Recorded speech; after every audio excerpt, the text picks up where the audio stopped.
Thank you so much. It's so great to see all of you here tonight. Like you said, my name is Ania Camargo. I am a volunteer with Mothers Out Front in their downtown team. And for anyone here who hasn't heard of Mothers Out Front, we are a group of moms and grandmoms and anybody who cares about kids in the future. And we are advocating for a swift, complete, and just transition from fossil fuels to renewable energy. That is what we'd like to do, and there's many of us in the room. So this forum could not be more timely. There's a lot of craziness going on in DC, and so it is nice to sort of leave that there and think about what can we do here. I have come around from being dismayed at Trump last week for withdrawing from the Paris Agreement to thinking that there's actually a silver lining to the withdrawal, in that it is now very clear what the federal government is trying to do, and it's not only in what he's doing with his actions, but also in what he's signaling to us and to the world. It makes it a lot easier for us to fight for what we care about. It also has made it so that leaders around the world and in this country, in the cities and states and businesses, have had to stand up and take a stand and tell the world that they're in with the Paris Accord. And that's especially important, for example, in this state with Charlie Baker, because he actually by Friday had to stand up and say, yes, we're in. And that'll make it a lot easier for us to advocate for changes. It also has made it so that each one of us, I'm sure everyone in the room, because you're here tonight, you have started to think, okay, what can I do? I mean, I don't want this to happen to me, what can I do? And that is what brings us to this amazing forum tonight, is to think, okay, what can we do in our homes to make a big difference on climate change? As you all know, all broad transformational changes in society have always happened when people stand up and do things themselves and demand that the government does what we want. And so that is part of what this is about. So the purpose of tonight is very much about what each one of us can do in our homes, whether we rent or we own, in the short term or in the long term, and how we can advocate within our communities to get the policies that we want. But it's a very personal thing. Next week, here also, on Thursday at 7 p.m., there's gonna be another great forum also, which is Boston's Future Buildings, How Do We Get to Net Zero? And that'll be focused much more on the big buildings and how Boston is gonna get from here to net zero in 2050. So that'll be the big picture, and so it's a little bit of a different focus, and our speakers have the focus of what we are gonna be doing in our own homes, in our communities, and how we can legislate, advocate for policies that we want. Does that make sense? Okay. So one of the things I want to say is, like, why buildings? Why does buildings and our homes matter? So the U.S. Green Building Council, I found this little fun fact. I found today that the buildings are the largest emitter of carbon emissions in the United States. And the fun factor, which is kind of scary, is that the building sector in the US has more emissions than any country in the world except for China. So if we can make an impact on buildings, we can have a huge impact on global emissions. And here's my challenge to all of you, and this was Vicky Bach's idea, for those of you who know Vicky, is we're gonna challenge you all to be in the Paris Accord. That means that we're gonna challenge you to cut your emissions by 26 to 28% by 2025. So when you're looking at this card, and after everything you're gonna hear from the panelists tonight, we're hoping that that'll give you the tools to be able to cut your own personal emissions. Okay, so now I'm gonna move on to the panelists. We have an incredible group of panelists. Each one of them could talk for an hour, but we have told them to bring down their message to the 10 most important minutes. So each one of them is gonna speak for 10 minutes. Mary is gonna make sure that they keep to their 10 minutes. And then I will ask some follow-up questions and then open it up to the audience and hopefully have a conversation, and you'll all have an opportunity to hear from the panelists. So here we are from far right. We have Edith Buss. She is an environmental activist with Mothers Out Front and principal with organizational consulting group Achieve Mission. Edith and her husband completing a deep energy retrofit at their Jamaica Plain home using Big Meister as their contractor, and she will tell us all about what she learned through her journey here in this community. Then right next to Edith is Paul Eldrenkamp. He's the founder of Byggmeister, which in Swedish means master builder. And he's a Boston area home remodeling company. Well, Byggmeister is a Boston area home remodeling company. And Paul is a widely recognized expert in high-performance homes and energy-efficient building techniques, and he came to my house 4 years ago to help me. Then there is John Dalzell. He's the senior architect at the Boston Planning and Development Agency, formerly known as the BRA. And John leads the city's green building and sustainable development initiatives, including the E+ or E Positive program, to develop energy-positive homes. So we'll hear some cool stuff that's going on in Boston already. And then we have Eugenia Gibbons. She's the Director of Clean Energy Programs at Mass Energy Consumers Alliance.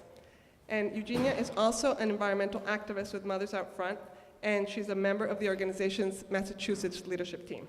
So if you could just, before they start, just a little hand of applause.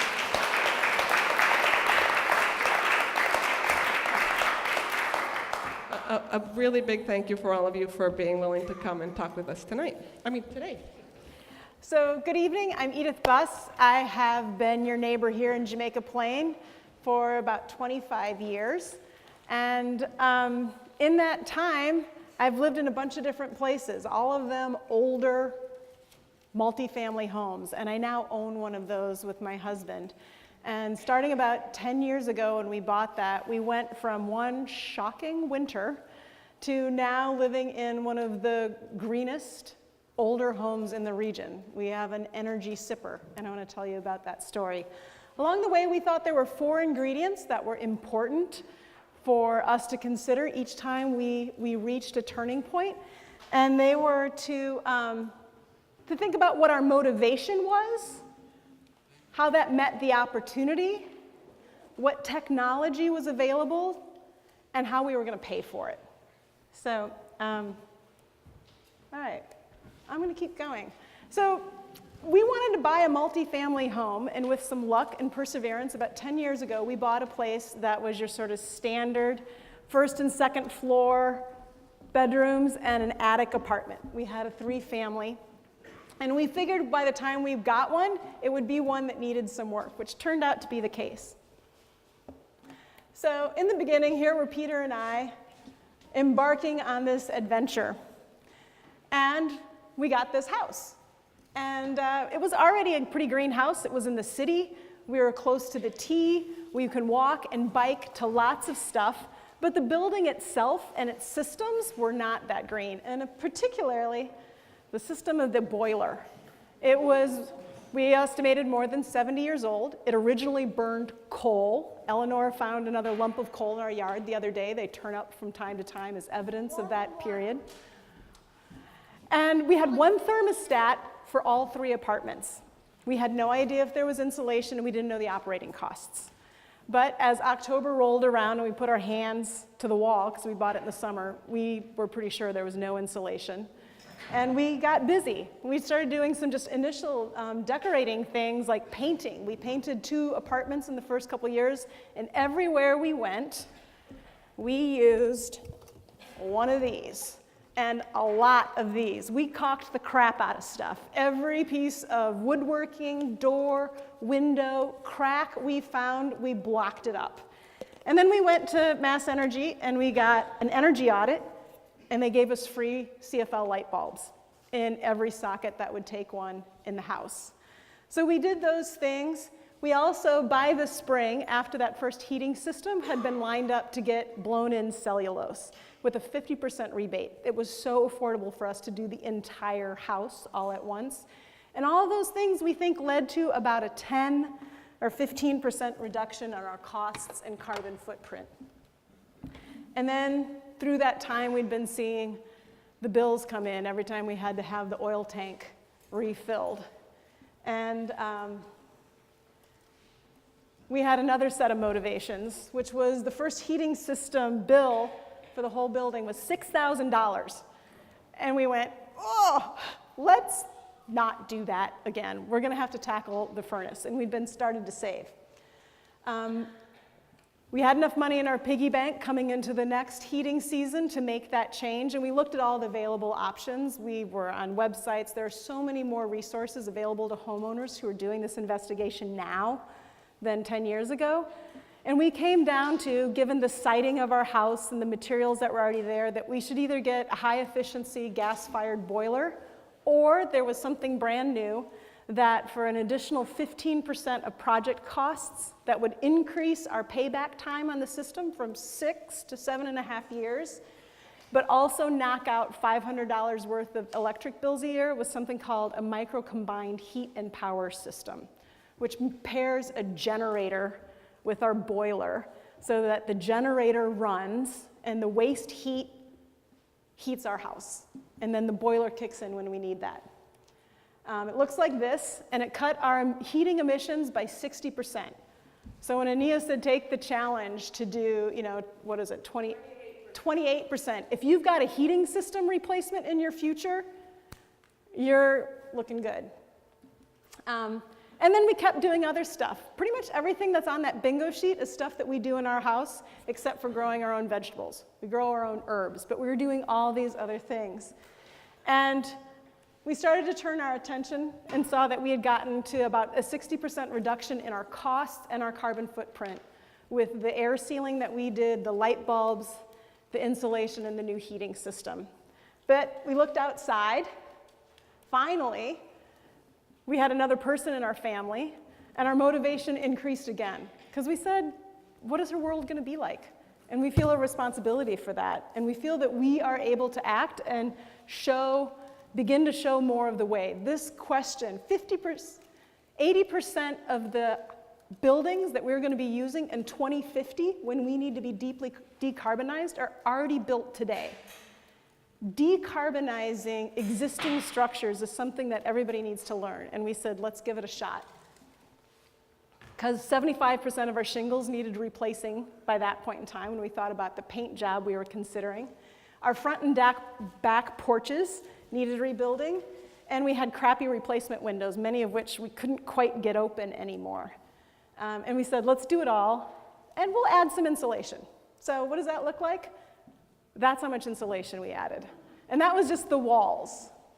We ended up doing all 6 sides. We did the roof, all 4 walls, the basement, and the floor in the basement to have a super insulated and sealed house. We worked with Paul, who you're going to hear about more. They were great.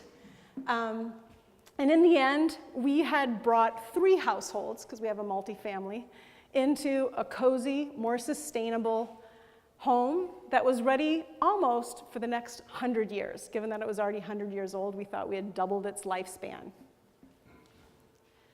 It's unusual to do that much all at once. Paul said, you guys did the whole enchilada.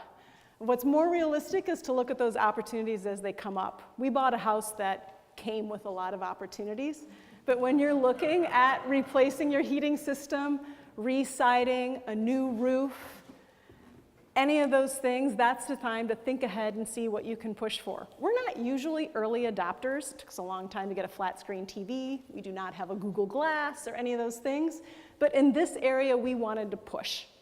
And that meant, actually at that time, there was a program with National Grid that had standards that we had to reach to be a demonstration project and be a way of showing builders and homeowners the ways that the things you could do with a pre-existing home. We plan to be in that house for the rest of our lives. We say we're leaving in coffins, so it's a little easier for us to think about that whole package. But increasingly, as green homes sell better on the market, even if you're not going to be in your home for a really long time, the odds are that you're going to get that money back, and it's going to increase the value of your home, get better week by week. So now, the house next door to us is basically a twin of ours, but doesn't have any of the work. Our friends that live in the first floor apartment have paid 4 times as much to heat just their apartment as we pay to heat our entire building, having done this work. Like, that was crazy. It's basically the same house, it just hasn't gotten the same attention. And so now we're living happily ever after there. Almost, because we haven't quite fully decarbonized yet. And why haven't we have solar? Well, for our house, we're not facing quite the right direction. We've got a slate roof that was in great shape, which is an amazing thing to have, and we didn't want to mess with that. But as the efficiency of solar panels goes up, the cost come down, and other options become available, like the integrated roofing tiles that Tesla's doing. We think that's going to come into play for us, and we're going to be able to continue on the path of the 3-point plan for decarbonization, which is true for the planet and houses. To use less, we've already done a lot of that with the efficiency. To green the grid with renewable sources, the electricity we do buy from the grid, we buy from green sources through mass energy. We've made the switch. And by 2030, we're going to have to electrify the other half of our car, which is a hybrid, and go fully electric, and get off fossil fuels in our home. So that's our plan for the next piece, and that's the story of how we got to 75% reduction over a phased approach and taking some risks and some bets on the kind of world we wanted to live in.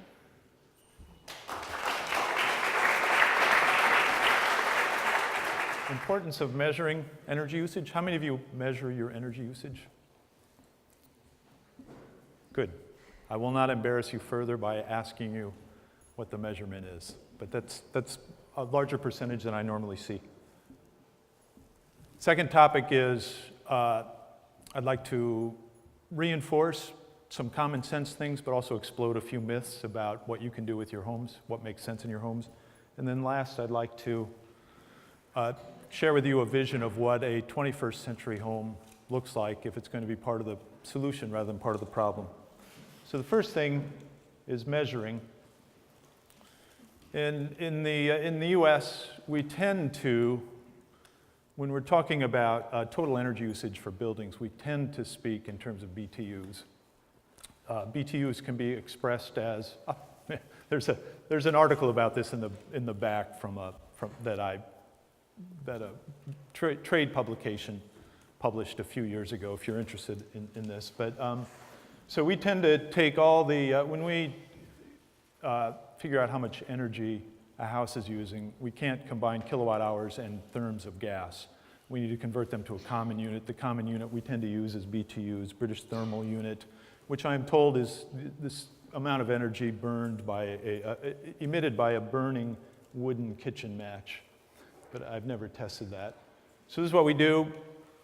Take the annual usage of therms of gas, multiply by 100,000 kilowatt hours, multiply by 3,413. If you're using fuel oil, use 138,000. Fuel oil, because the deliveries are random, they can be a little harder to work with. Add them all up, get total BTUs, divide by the square footage of your house, and you get a BTU per square foot per year, which is a really very useful energy score, and then you track it over time. So we've been looking at a lot of houses using this energy score. The blue line is, thank you, blue line is 122 homes that we have data for pre-retrofit. And the way this chart is organized is the vertical axis is the number of homes. The horizontal axis is 10,000 BTU per square foot per year bin, so to speak. So you see we have about 25 homes in the 60,000 BTUs per square foot per year bin. The median for existing homes, existing single-family homes in metropolitan Boston in our data set is right around 70,000, 75,000. The red line is post-retrofit homes that we're tracking. So you can see by doing a comprehensive retrofit of a house, at least in our data set, the high users are roughly at the same level as the median of the pre-retrofit houses. So it's, it's intuitive that if you do a major retrofit like what Edith did, you'll make a significant reduction, but it's important to quantify that and measure it and verify it. You can also use this metric to measure over time. And this is my house. There's two lines there. These are rolling averages, monthly BTUs per square foot. Total BTUs monthly, primary energy, which maybe we'll talk about during Q&A. The top line is just total BTUs per month. We did a major renovation back in 2005, and I did it without having drunk the full the full gallon of Kool-Aid or whatever. And so there was a whole bunch of stuff I didn't get right. And it was something of an energy hog. And we were able to fix it over time, which is what the downward slope shows. And then we slacked off a little bit, it went up. My wife started baking bread at home, which is delightful. But it does use some more energy. So anyway, we just tracked that over time. You can see a little blip towards the end where I forgot to turn off the pilot light for the summer. So the bottom line is BTUs per month per person, per occupant. And you can see what happens when a child goes off to college and reduces the occupancy. Our per capita energy consumption goes way up. And that's really important to remember when we think about best and highest use of our houses as we move further and further into the 21st century. Okay, now I have one slide for things we know, things we think we know, and things we don't know, basically. These things work. We've documented it. Insulate and air seal. But I have a caveat below. LED light bulbs. Get rid of second refrigerators.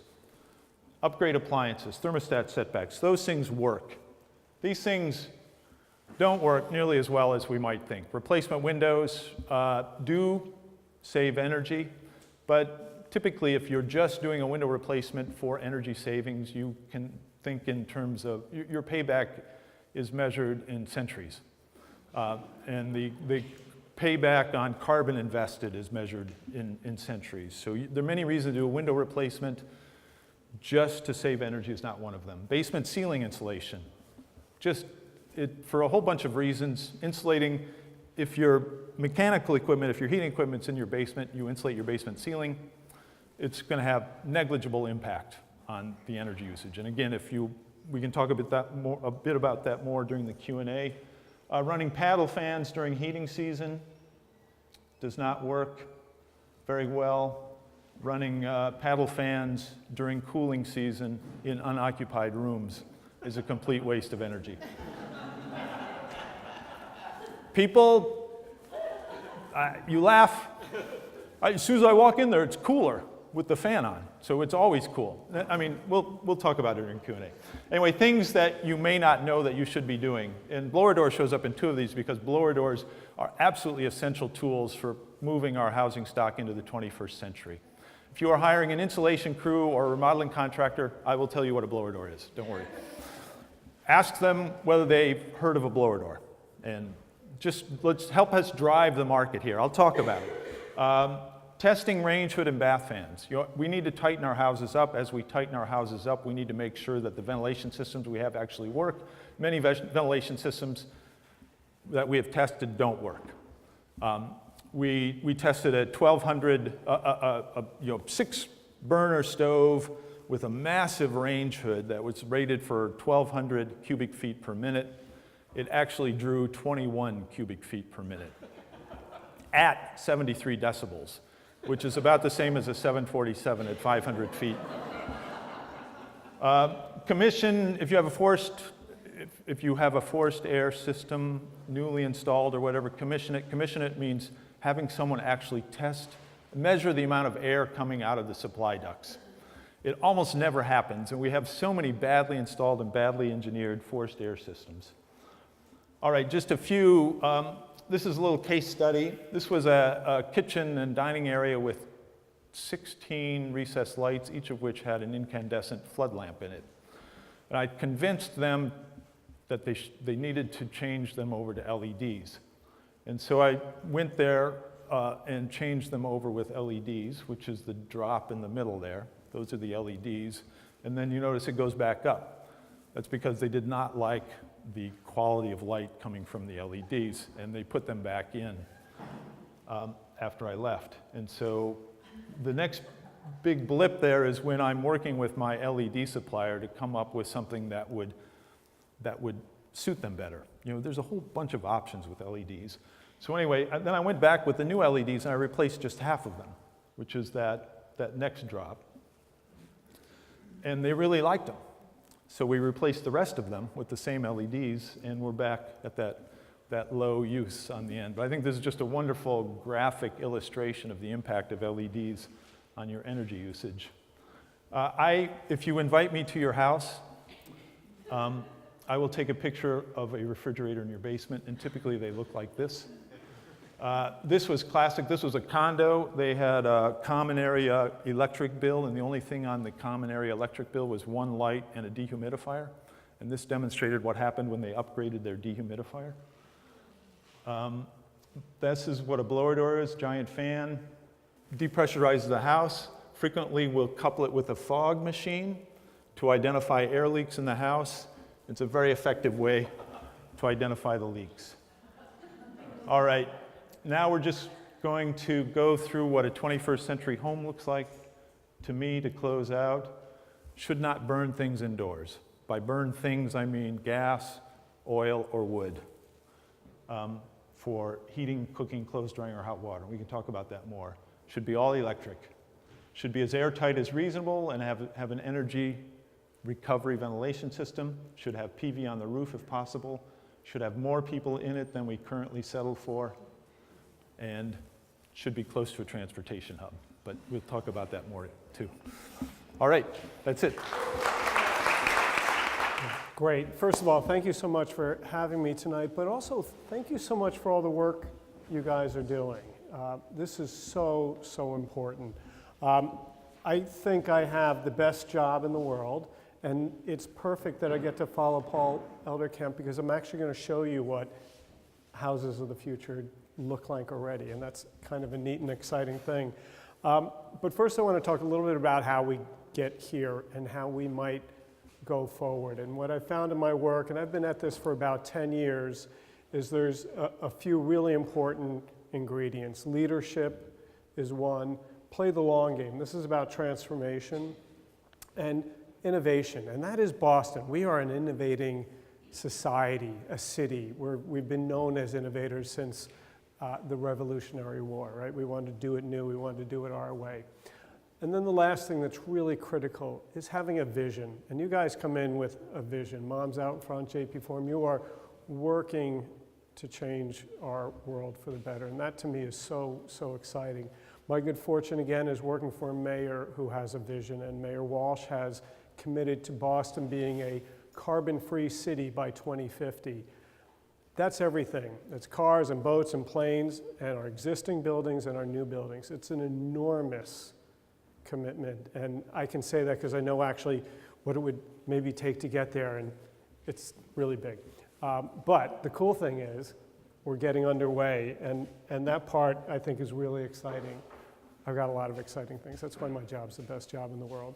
So a few years ago, kicked off by none other than Paul Elderkamp, the city started an energy positive green building program. And what we wanted to do was bring high performance homes into the city where they have the advantage of locations that are by transit, that are in walkable communities, that are nearby goods and services and jobs. The whole big sustainability picture is all of those things together. And we wanted homes that were like we build in the city. They're smaller, they're generally joined together, they're multifamily, and we wanted to make use of existing urban housing or building sites. And that's real important because we're still building through many acres in Massachusetts every day. We're tearing down forests to build new homes and buildings and so forth. So building in the city on existing land with high performance homes that are near public transit and walkable, bikeable communities, near goods and services and jobs. That's the big picture. So this is one of the first buildings that we completed. It's in Roxbury, just on the other side of Jackson Square. And it's a 4-unit row house building. Each row house is about 1,900 units. So they're 3 bedrooms, they're contemporary, and they are energy positive. We start out this game by building homes just as Paul asked. He asked me to do this a bunch of years ago, by the way, so we just followed Paul's lead and did as he said. So these homes are airtight, they're well insulated, we don't burn anything indoors, they have energy recovery ventilation, and then what that gets you is, it gets you to a point where you're using about 1/3 of the energy of a brand new home that is meeting the building code. So this is not my home or any of our older homes. This is brand new code compliant home. So we can right off the bat, without doing a whole lot of hard work, eliminate about 2/3 of the energy that a home needs. And then, because we were smart about it, the buildings were designed to be, designed to have solar panels on the roof. And so, in this case, it's not a lot. There's actually a lovely balcony on the roof too. We could have had a lot more and gotten rid of the balcony, but in this case, outdoor space in the city is also nice. So they're well designed, they have solar panels on the roof, and they surplus back to the grid, the 4 units, about enough energy for a code compliant home. So every year, these 4 units put energy back into the grid. So this is energy positive performance. And what you can see here in this chart, this is actually just the first year. We're into year 3 already. On the bottom is the energy consumption, and you can see it's actually more energy is used in the winter months. On the top, in the blue, is the solar panel production. So there's a lot more solar energy in the summer months because the days are longer. But it's interesting, you can see in the winter months we're actually making a great deal of energy too. And then the green in the middle is the net. So that's where the two meet. And what we were finding is even in January and February, we had days where these homes were net energy positive for that day. The performance, though, is across the year. And these homes are, again, it's about 8,000 or so kilowatt per hour of energy that they're surplusing. So it's a pretty exciting outcome, and it has a lot of financial advantages for the owners. So how did we get here? Just as Paul said, a tight envelope. And what you can see in this picture is we're using a practice called double studded walls. So it's back to small 2x4 studs. We don't actually usually build with those anymore on the outside wall. But here we're doing 2 walls. We create a space about this big, and the inside wall and the outside wall don't touch much. So it's called thermal bridging, and we're getting rid of that. So now we have lots of room for insulation, and then we have some neat little systems, and you can see those tubes in there. That's what energy recovery ventilation looks like, a big vacuum tube, if you will, or just a tube that sits nicely in the walls. And what we've also done is added sensors and ways of managing our homes better. So yes, you can actually see how you're doing on your phone and things like that. It's kind of gimmicky, but it's actually useful. If you're going to be away, you can make some adjustments to your homes. With these homes, one of the things that's really lovely is you don't actually have, the heat up during the day when you're around and let it go down at night. The homes don't use much energy at all for heating and cooling. So the temperature pretty much stays where you set it all day long and all night long. And in fact, what we saw a couple of years ago when there was a great power outage in Western Mass during the winter, these high performance homes will only lose a degree or 2 of indoor temperature per day. So where other people were turning off their water because their homes were without heat and worried about damage due to the cold, these homes would actually remain quite comfortable. And it's also true in the summer. So if it's a heat wave outside and the power goes down, these homes are going to remain quite cool for several days. So there's some interesting resiliency advantages to it. One of the folks who lives in that house always badgers me to tell people how clean the home is. And so I'm trying to honor that a little bit because what's happened is the homes aren't drafty. And a lot of the material and the outside dust and things that usually get into our homes don't actually get into our homes anymore. So it is true, they're cleaner. They're also cleaner because the energy recovery ventilation uses a filtering system that's really, really quite good and provides a lot of fresh air in the home.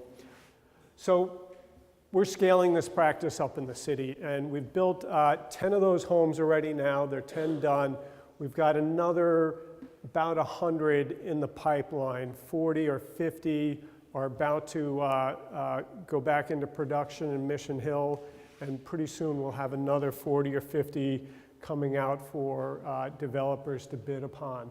So we're scaling these practices up in the city, and we're looking at how to make this better. In this case, in this Mission Hill project, we're integrating things like community farming, and we're integrating art and public space into the buildings. And when I talked about transformation, really what I wanted to get at is it isn't very good if the only ones practicing this work are the city. What we wanted to do was create this practice for others to pick up. And so we're already seeing several private developers now building their own energy positive homes. So we have nothing to do with it. They see it as a desirable outcome and very market attractive. We're also following work around the state, and this is the Massachusetts Fish and Wildlife Headquarters, which is near net zero. And we're tracking into bigger commercial buildings. I guess that's next week's JP Forum. But this is the Artists for Humanity building in South Boston, which will be a wonderful green building and shooting for energy positive. I'm going to just make one last point here, which really talks more about what happens when we bring all of this together. And so Boston has been at this for a while now. We've got good practice in green buildings. We require new buildings to be LEED buildings, so they have to be green buildings to build in the city. And what that also gets us is the market now recognizes the importance of green buildings. So we have existing buildings in the city, and in fact, most of our green buildings in Boston are existing buildings. So we're seeing the market drive these practices, especially in places like the commercial office building. And just to give you an order of magnitude, when the high-rise building at 1 Beacon Street went and got LEED certified, they were able to reduce the energy in that building by 6 million kilowatts per hour of energy. So 6 million is huge. Their neighbor followed on about 2 years later and reduced their building energy consumption by 18 million. Huge, huge amounts of energy can be saved, especially in these commercial buildings. Paul can tell you how bad homes are. Commercial buildings are actually quite a bit worse. So both good opportunity, but it's important to recognize the results. So the great news for us, I think, is Boston is emerging as a national leader in green buildings. We actually, in 2016, built more LEED buildings and more square footage of LEED buildings than any other city and state in the country. And we've been repeatedly ranked the most energy efficient city in the country and the state as well. So we're in good practice, but I think what we learned last week is we have a big challenge ahead of us, certainly without the support of the federal government. And we have not a lot of time to work on this. This is one of those problems where the sooner we get to it, the less severe the consequences are. So I want to stop there. We can do questions later, but thank you all for all the work you're doing. I am Eugenia Gibbons. I'm the Clean Energy Director at Mass Energy Consumers Alliance. We are a nonprofit advocacy organization that is committed to making sure the state reduces its carbon emissions at least 80% by 2050. We really specialize in delivering consumer programs and really helping individuals take the steps needed to contribute to that, achieving that goal and to meeting that goal. So efficiency is sort of where we started. It's the most important resource. It's our first fuel, so to speak. And so I'm really delighted to be here tonight to speak about the importance of efficiency and to try to identify and help you all walk away having identified some immediate steps that you can take both personally, within your community, and how you can plug in at the state level. So just so much wonderful information was shared by my colleagues, and it's both exciting and a little bit overwhelming to think about how how much opportunity is out there, and how, and try to figure out how do we move quickly to take advantage of it. So I want to return to the basics, back to the basics. We like to say the cheapest bit of energy is the energy that's not used, not made, not generated. And so that really starts with energy efficiency. When we think about how we're going to meet our climate goals, whether it's the Paris Accord or it's the Massachusetts requirements that have been set in legislation, when we think about how we're going to meet those targets in 2020 and 2050, we first have to start with efficiency, because if we use less, then we can right size or build out an efficient or a sufficient amount of renewables to make up the rest. So the goal is not to keep using as much energy as possible and just make it cleaner. It's to use less and green up everything else, or electrify anything else. So in Massachusetts, we have these wonderful utility-run programs, energy efficiency programs, called the Mass Save program. Lourdes Lopez from the City of Boston is here. City of Boston has a Boston version of the program called Renew Boston. And basically what that is you can work with your gas or electric utility to enroll or to sign up for an energy assessment. They'll work with a contractor. You'll go through Mass Save. A contractor will come to your house and tell you kind of what it is that you could do to make your house more efficient. Maybe we aren't all in a home that has many opportunities like Eden had. But at least it gives you a sense of kind of where you can start. So the first thing to do is to start at the beginning and schedule your no-cost assessment if you haven't already done so. I suspect there are a lot of people in this room who have already done so, which is wonderful. The next thing is, don't get overwhelmed. Just think of it as a step-by-step process. You don't have to do everything tomorrow. You can identify and think about the things that are going to give you the biggest bang for your buck off the bat. Weatherization, air sealing being one of them. They pay for themselves really quickly. So that just means insulating your home, tightening up that building envelope, and think of it as like putting a hat on your head and socks on your feet in the winter. You just want it to be warmer. You want to keep the warmth in, or the warmth out in the summer. And then there are a number of existing resources in Massachusetts, both through the Mass Save program or through the City of Boston, that could help you figure out how you can finance some of these larger projects, or what you can take advantage of when you want to swap out appliances or install something new. So look into what incentives and rebates exist, whether it's, as I said, through the City of Boston, whether it's with Mass Save itself, whether you are wanting to apply for what's called the heat loan to help you finance large projects. And also the Mass Clean Energy Center offers a number of incentives and rebates for things like air source heat pumps, they offer a solar loan program. So don't get overwhelmed. The tools are out there. You just have to get to them. The second thing to think about is once you've made your home really efficient, Edith spoke about this, you can green your own electricity supply. So if you're able to put solar on your roof, that's wonderful. But John noted that a lot of the housing stock in Boston in particular is older, is maybe not well suited for a solar installation. So if that's not an option, there are other things out there that you can do. And in terms of a personal action, you can make the switch. That's something that Mothers Out Front is very supportive of. And the idea is, at least with Mass Energy, you sign up and you can, I like to say, if you become a Mass Energy member, you can have the tagline in your email that my boss has, which is basically my car, my phone, my computer, my house, every single thing I use is powered by wind. So you can do that. And I'm happy to talk to you about how and why that is. But essentially, it supports the development of local and in-state, in-region renewable resources. So become efficient first and then green up everything else. And then the other thing is, remember that your voice is influential. So as I said, Mass Energy is really committed to making sure that individuals have access to these emerging technologies, these innovative solutions, and can really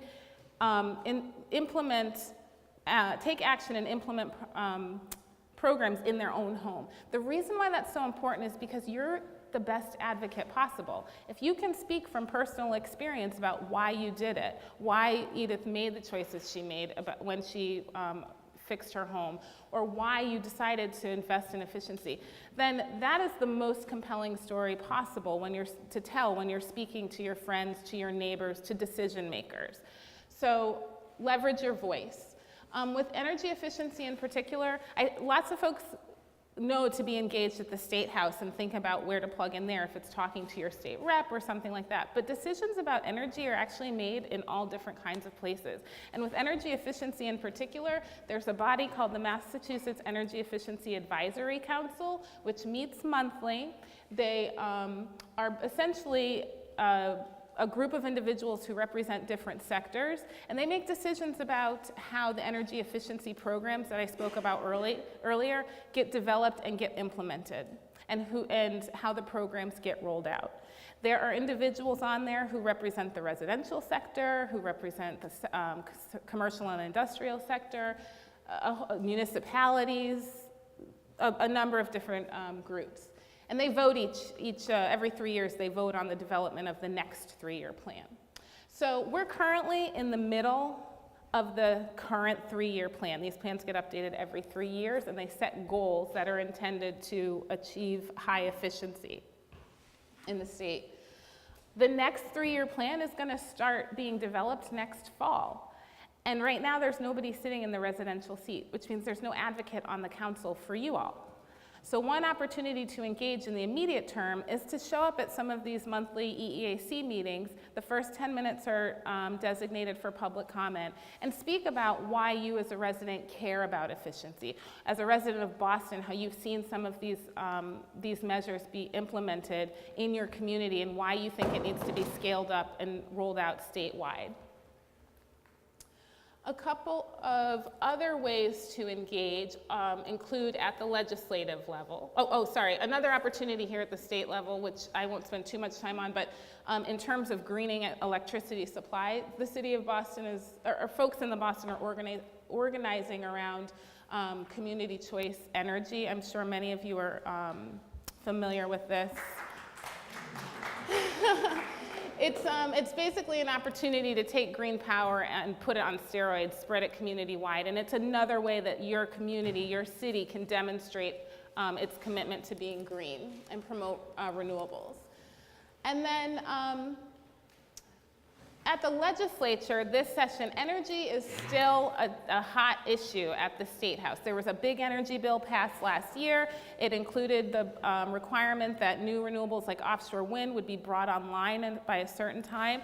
But the renewable portfolio standard, which I can talk about later, is something that's being considered. Building energy rating or requiring home assessments at point of sale and establishing an energy rating for buildings is another thing that's being considered before the legislature. Net metering caps and solar things, those are being considered at the legislature. So you are probably more conversant in a lot of these issues than your elected officials.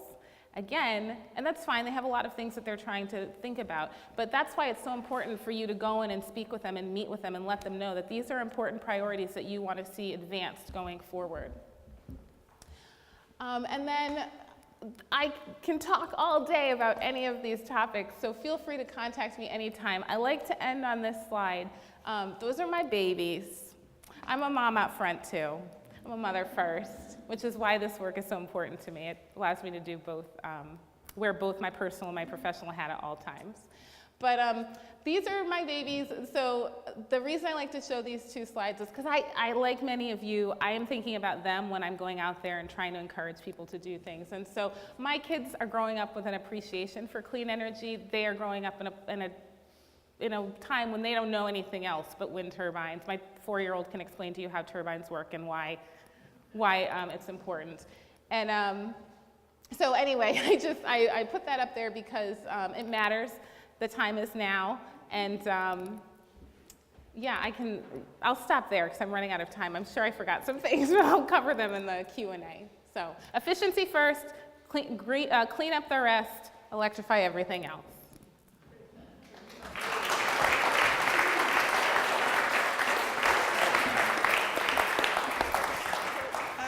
So I'm I'm just going to do some follow-up questions before I open it up, but my first question is to Mothers Out Front, JP, in terms of how do we get a lot of this information out to the people in the audience? So maybe Edith? Because, I mean, Eugenia had a list. Generated a lot of stuff and collected it. You can sign up with us. And any of these, we have a website and we have a Facebook page. And so any of these presentations, we'll figure out how to get it posted so that you can see them and look through them a little bit more thoughtfully. And we can add our contact information because I'm sure you all feel like contact is something to use.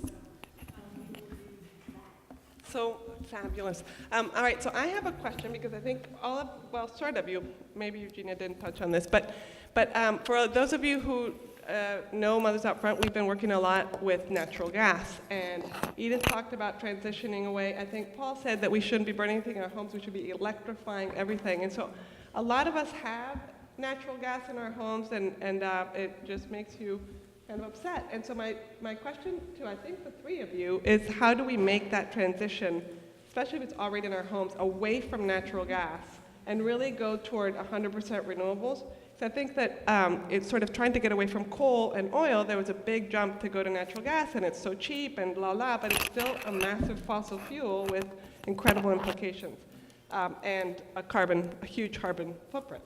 So if you could maybe we can start with Paul. In terms of, like, pass this around just so we can record you as well. So if I have natural gas in my home and I don't want it, and I want to transition to electricity, how do I do that? I think I would start by planning now, putting together a master plan, so that as equipment fails, you can replace it thoughtfully, rather than be forced into a situation where you're making water heaters tend to fail.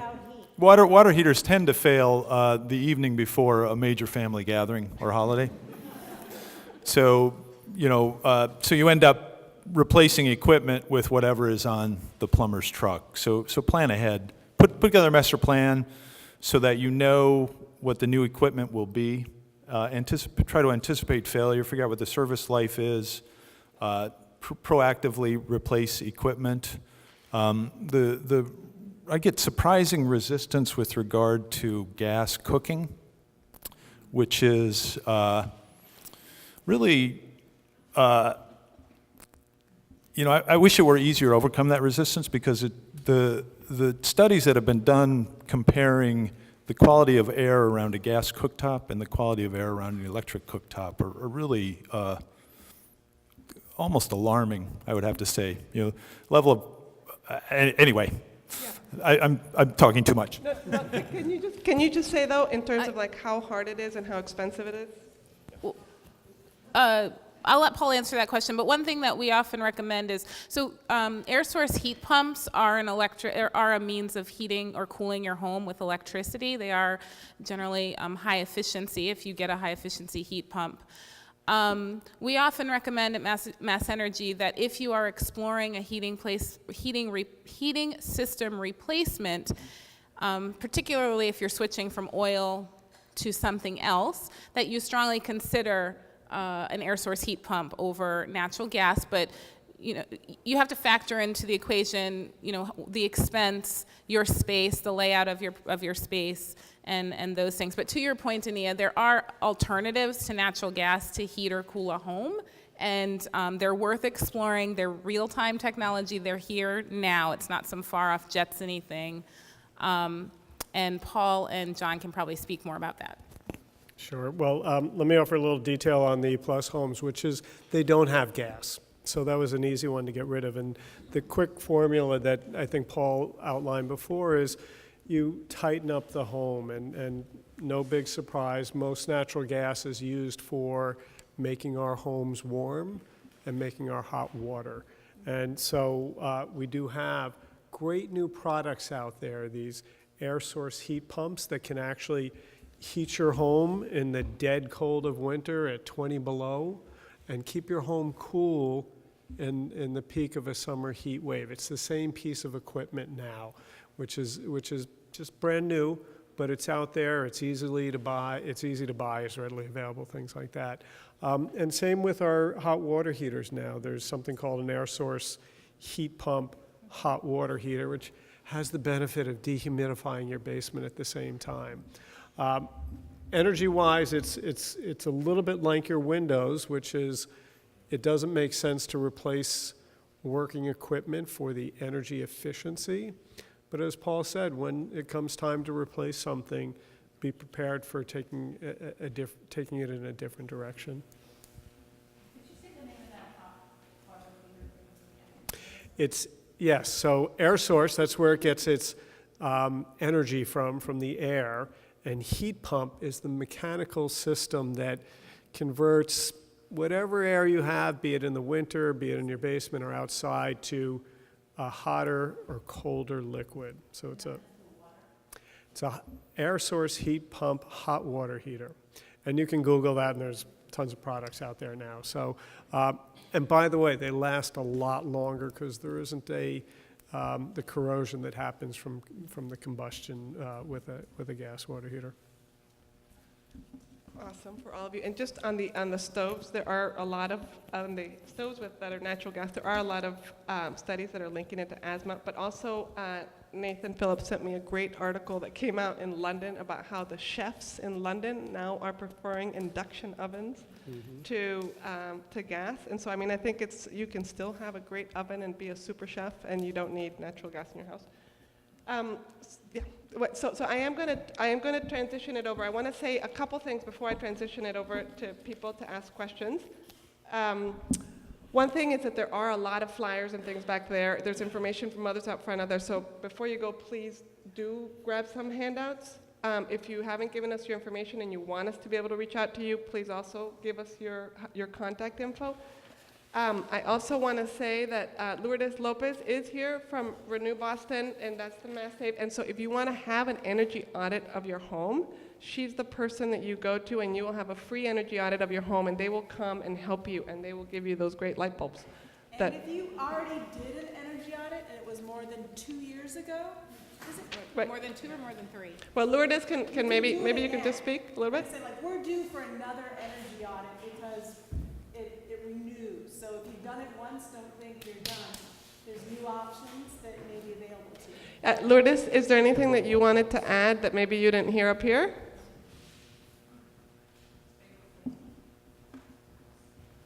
First and foremost, I'm very happy to be here. It's a really great Lourdes, occasion, ven. and as the program manager for Renew Boston, which is the mayor's residential energy efficiency program, I take my role to heart. And in my capacity, what I do is I help connect Boston homeowners, landlords, and renters to the Mass Save program. But in addition to this referral, I actually help with coordination because all this work is very, very overwhelming, and sometimes people get stuck during the process. So we are focused to help property owners, landlords, and renters do also qualify. So that's the next focus, to be able to have these individuals that are paying into a system to take advantage of the benefits. So if you haven't signed up for your audit, I'll be here tonight, and thank you for the opportunity. Great, and there's Mary with a super sign-up sheet for you all to do that. All right, so I'm gonna move this over here so that if you have a question, you come up over here. I think, sir, you have a question. Yeah. We can repeat it. Yeah. To you, Janae, I think about half of our existing housing stock is rentals in this city, and many, if not most, of the ownership is off-site, and so it's really hard to get those owners interested in any of this. And I wonder if they have any strategies for dealing with that. For instance, maybe reduction in property taxes, something like that. Has that been discussed? I'm not aware of any punitive measures that have been discussed in terms of, reduction in property tax for the homeowner would be positive. Sorry, I was thinking you were penalizing them with something else. I am not aware of any thing like that that's been discussed. However, within the Mass Save program, there have been a number of incentives rolled out recently in this current plan that are geared towards renters and moderate income consumers. Whether or not they're being fully maximized remains to be seen, but the idea is that there is a very clear recognition that renters in particular pay into the program but don't necessarily get all of the benefits out of it, even in terms of, they're called instant savings measures. So having someone come to your home, screw in the light bulbs, change your shower head, give you a power strip. So that's one reason why Lourdes is sitting back there, and one of her charges is to really work to engage renters, since, as you noted, most of the city of Boston is occupied by renters. I would be interested to explore ways that the city, and this is really a question for John, the ways the city would create additional incentives, either for absentee landlords or renters, to fully take advantage of the program. But I do think that it is something that needs to be addressed because, back to LEDs in particular, LED light bulbs have had an unbelievable impact on the load across the region and across the country. So what that means is, when they were thinking about how LED light bulbs would be more efficient than their predecessors, nobody anticipated how quickly people would adopt the technology and the real impact that they would have on bringing down demand for electricity. And we are seeing that have an immediate impact on the load forecasting and the planning that goes into effect, that takes place, to think about what sorts of resources like natural gas or gas infrastructure or things like that need to be brought online. So I know next week you'll be talking about infrastructure, but the point is that there is a real need to make sure that renters are able to at least get those instant savings measures and benefit from the screwing in of light bulbs and low-flow shower heads and stuff like that, because it might not seem like much, it might not be a huge weatherization project, but it's having a tremendous impact on the energy being consumed in the city and across the state and throughout the region. There's some great work already underway with the larger residential rental property, and it's part of the city's building energy disclosure, BERDO, Building Energy Reporting and Disclosure Ordinance. So large buildings, residential and commercial buildings, have to report their annual energy use. And what that does is it publicizes the building performance, which informs decision-making. And I think the most important thing all of us can do, and especially if we're consumers in real estate, whether we're buying, renting, whether it's a home or an office, is start to ask about the energy performance of the building. And what we're seeing in small parts in the residential sector is what I'll call commoditizing building performance. So we know green, high-performance homes sell for more in the market. And that means we don't have to incentivize a builder to build a better home. The market recognizes it's a more valuable home, and in that it frees up money for investing in a better building, operational money. We're also seeing it in the residential market, where we have residential, commercial and, residential rental properties coming online. So they lease up quicker with better tenants who enjoy that savings. There are great things that renters can do in our existing stock around their principal billing, which is often the electrical costs. A lot of heating is blended into a single system or shared system. So that's where we do see a little bit more dysfunction. But if you start out by asking, you can start to incentivize the practice. The owners will recognize at some point that their expensive to heat building means that they can't charge the same as a better performing building for rent. Any other questions? Hi, my name is Susan. I've lived in JP since 1981. And thank you for everybody who's done so much work already, because I think I do a lot of this that's on the checkoff list. But I probably am somebody who has not made a good master plan and don't have a plan for things when they break, and don't know the latest and new things, and have done renovations, but don't know the latest builders, architects, who do this kind of work. You get your local person you've used, and I don't know always the right questions to ask about, do you know what was that called? Blower door. A blow door. And so, you know, is there information like that readily available? Maybe I haven't looked on the websites of everybody yet. But, you know, architects who do it, which houses they've done, what are the questions if you want to do your bathroom, your kitchen, your whatever. I would love to have something like that.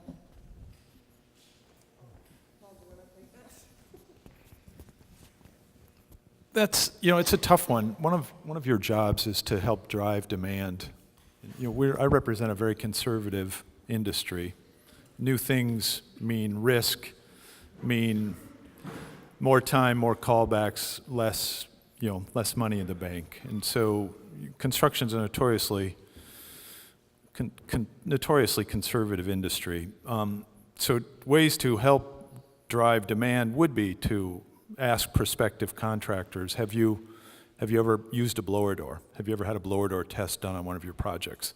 You know, one of the most discouraging things I see is when I called into a house that's recently had a major renovation done and they're having some comfort issues. And I do a blower door and infrared examination of the house, and I find that there's all sorts of insulation flaws and air leaks that would have taken 15 minutes to fix if they had been identified and addressed before the sheetrock went up. But once the sheetrock goes up, basically it's 50 years before they get fixed again. We just can't afford that anymore. So ask them, have you done a blower door? You know, have you ever commissioned a heating system? Have you ever tested the flow of a bath exhaust fan? Just get them thinking about it, and that would help. You will, I'm sorry to say, find precious few who answer yes to those questions, but you can help jumpstart that. And I'll give you a list. I can put together a list of questions. Schadenfreude. There is, on the U.S. Green Building Council, USGBC, has a pretty good guide on home green renovation, and it goes to varying degrees of project complexity. So little, more. And so there's actually, I think, if you hang around the internet for a little bit, you can find resources that are probably geared toward what it is you're thinking about. I will also mention there's a website called, this is not necessarily helpful for the contractor question, but called Energy Sense, CENTS. We can share that as well. And it has some math out there, like Paul's presentation, which I wasn't prepared for. Anyway, it's a good resource in terms of kind of getting a sense of what your payback might be for a particular type of project or efficiency measure that you might be considering. So you know, I have to be honest with you. If you're going to payback, then you know, when I'm talking about efficiency improvements with a client, if the conversation goes to payback, I've basically lost the job. You know, we don't charge enough for energy in this country, and payback is an utterly useless tool for getting us where we need to go. And it's also really frustrating to me because it's the only aspect of home renovation where people want to do some sort of financial analysis. Nobody thinks about the payback, for example, of their bathroom renovation. Or they spend $40,000 on the kitchen renovation. What's the payback on that? You know, we've don't apply the same standards. 30 years ago, we installed some laminate countertops, and they still, on a kitchen in Lexington, and they still look damn good. And better than much of the granite we've installed. But, so I would say that laminate has a much better payback than a lot of the granite we installed, and it was a tenth the cost. But we don't have that conversation with people. Home renovation decisions are emotional decisions, for the most part. You know, there's just pride of place, and it's very personal. And we've got, as a contractor, I have to move the conversation about efficiency improvements to that emotional realm. Because it's a really emotional topic. I mean, every speaker, the two moms definitely talked about their kids. And, you know, fortunately I have I have a daughter who's 28 who just got her master's in architecture, and I'm proud to say she's going to be part of the solution. But it's really, really emotional. I mean, as a society, we have to do the math. We have to look at cost per ton of carbon avoided, and unfortunately, the cost per ton of carbon avoided in home retrofits tends to be pretty high, which is why we need to be decarbonizing the grid, because for the most part, the cost per ton of carbon to decarbonize the grid is lower than at the building by building level. And so that's an important consideration and that's where your advocacy efforts come in.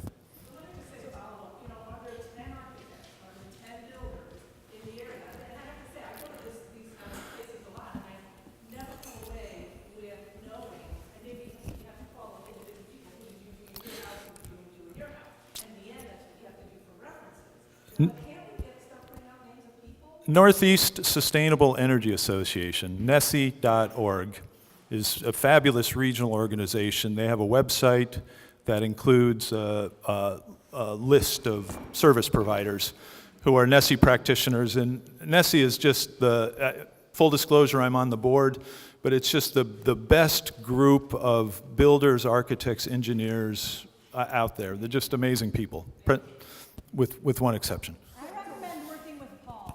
And yeah, that's good. We're going to take 2 more questions, yours and Claire's, and then we're going to do the wrap. Okay.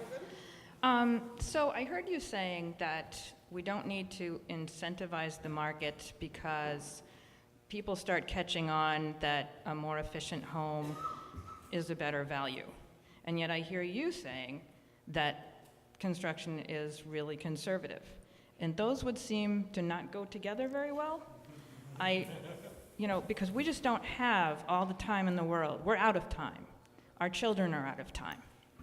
And so I find it shocking that somehow we would not need to do everything we could to incentivize the market. And I appreciate the buildings that you were talking about that are going up and LEED certification, although I understand it, you really have to look into what level of LEED certification to be meaningful that these buildings are pursuing. And so that's great, but meanwhile, I'm watching the concrete canyon that's going up in Fenway, and the amount of stuff being built in Jackson Square here, and these enormous places that are proposed in the Back Bay, and the seaport, and all over this city, all of which are fossil fuel. And so this does get very emotional. The idea that we are locking ourselves into a half century or more of fossil fuels with all these new places, and I don't see anything being said about what the city is doing and Mayor Walsh are doing about the building codes and the requirements on all this new construction that's going up all over the place. I've had it. I'm just going to say I'm 100% with you, Claire, and I think Paul's job in the city has been very much about. John's job in the city has been very much about the green buildings. So next week, I hope that everyone heard your question right now, because that is the discussion we're going to have next week. And yeah. So I know he's our big ally in the city, who's absolutely going to pass on the conversation. But we need to have this conversation because Claire's dad, today, I saw that there's 70 million new square feet of new buildings coming into Boston, and almost all of them are being proposed with fossil fuels. So we do have to have this conversation, but I'm gonna move this. We have one more speaker. Come on up. Can you come up? No, because you see that there's a TV thing going. No, Let John respond. I'll be quick. Much of my work is actually not about the energy positive green buildings. It's very, very important work. Much of my work is about greening all of those new buildings that are going up. And we are a national leader in this practice. So all of those big buildings that you see are green buildings. They are not the high performance building I would like them to be, but they are far better than certainly what we used to practice, but they're far better than what is being built virtually in every other city in this country. We have more work to do, just like with our own homes. We have more work to do with our big buildings, and we would like them to be better. Our game keeps ratcheting it up, and we will be, and we are raising the standards that we expect of the developers in this city. So it is taken to heart, and really what, I would love you to know is you are heard. It is something we are working hard at, and it's something. Can citizen advocates help that effort? Yeah, that is perfect, because what I can tell you is I will go to a community meeting around a building, and we will talk about site, we will talk about massing and architecture, we'll talk about affordability. Nobody asks about green buildings. And that's, thank you. And I get to do it inside and say, this isn't enough, right? So come to community meetings and ask about the greenness of the buildings when they're being proposed. What else? Well, and the energy performance. And what we are seeing, and this is so I'm looking at the little buds coming out on plants, but I've met with realtors now who are using, the tear sheets for new homes or rental units or things like that. And there's now space in these for the green building features in a building. And that's important. It's subtle, but it's significant. It's the normalizing of practice. And so when a tenant walks up and says, how green is it? What's the energy consumption? That's a game changer. So we have more to do. We care, and we're working at it. So we're going to come back this week. Do you want to Well,